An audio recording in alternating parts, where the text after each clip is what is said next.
На пръв поглед изглежда, че Турция и Сирия са на прага на война, след като сирийски военни тази седмица обстрелваха турска територия и убиха 5 души. А Анкара отговори с огън по цели в Сирия. Сирийското нападение бе остро осъдено от ООН, Европейският съюз, НАТО и България, но не и от Русия. Едната теза е, че Сирия и Турция са на крачка от сериозен конфликт, но и другата гледна точка изглежда правдоподобна, че обстрелът е бил случайен и че Башар Асад всъщност е обстрелвал бунтовниците, които държат властта в района на границата от сирийска страна. Напрежението в района расте, след като Анкара предприе артилерийска атака в отговор на вчерашния сирийски обстрел в граничния град Ачка-Кале, при който загинаха най-малко 5 цивилни, между които майка с 3 деца, а други 13 бяха ранени. По-късно на извънредно заседание турският парламент разреши на армията да извършва операции на сирийска територия за срок от 1 година, като прие важен документ, наречен Тескере.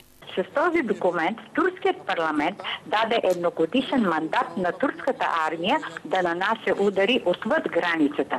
И тъй като документът бе прият един ден след обстрела на сирийската армия срещу Акча-Кале, той фактически дава легитимност на армията за военни удари именно срещу Сирия. Интересното е, че документът бе прият на закрито заседание, което означава, че стенограмите от него не се огласяват за един доста дълъг период, така че турската общественост не знае какво се е говорило. И консенсус по този въпрос въобще не бе постигнат, тъй като опозиционната Народна републиканска партия гласува против, мотивирайки се, че това фактически е документ за война срещу Сирия. А един евентуален военен удар на турската армия може да разпали световна война. От своя страна Дамаск поднесе извинения и окачестви случилото се като случайен инцидент. От Анкара съобщиха, че ответният обстрел, при който бяха убити няколко сирийски войници, е само предупреждение към Дамаск. Веднага след трагедията с загиналите турски граждани, Турция поиска от Съвета за сигурност на ООН да предприема действия за спиране на сирийската агресия. Русия обаче блокира проекторезолюцията на ООН, която осъжда острото сирийския удар. В документа се е предвиждало да има и предупреждение, че обстрелът представлява сериозна заплаха за международния мир и сигурност. Русия призова Съвета за сигурност да предприеме премерен подход, базиран на факти. Заради задълбочаващия се конфликт през нощта, НАТО също проведе извънредно заседание, като призова Сирия незабавно да прекрати агресивните си действия срещу Турция. Светът светкавично реагира на предвоенната ситуация. Европейската комисия поиска сдържаност и от Турция и от Сирия. Към същото призоваха и Великобритания и Русия. Остро реагираха обаче Съединените щати и Франция, които изразиха възмущение от сирийския обстрел.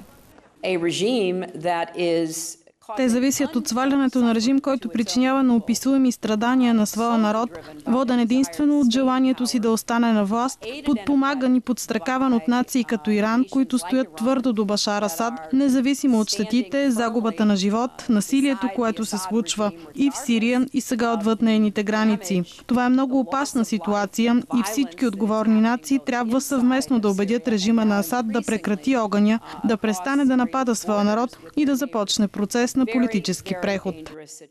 В Северноатлантическия съвет на НАТО България подкрепи декларацията на пакта по повод събитията по турско-сирийската граница. Действията на сирийската страна представляват грубо нарушение на международното право и реална заплаха срещу съседен на България съюзник в НАТО. Това се казва в изявление на говорителя на външното ни министерство. В документа се подчертава, че в духа на съюзническата солидарност страната ни подкрепя турските искания за незабавно прекратяване на подобни действия и се призовава сирийският режим да се въздържа от по-нататъчни безогледни нарушения на международното право. Конфликтът отприщи огромна бежанска вълна към Турция, която може да прелее към България. Според разчетите на Турция се очакваше максимум до 70 хиляди бежанци да пристигнат в Турция, а те вече надхвърлят 90.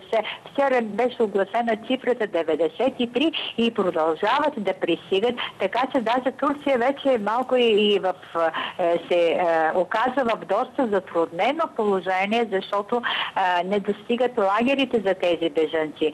Събитията провокираха и интересни бизнес реакции. Финансовите пазари почти не реагираха, а останаха много спокойни. А това от своя страна е сигнал за спад в напрежението. Въпреки острите международни реакции, нестихващият сирийски конфликт се задълбочава, а само времето ще покаже дали ще има външна намеса и кога ще бъде сложен край на военното положение в страната.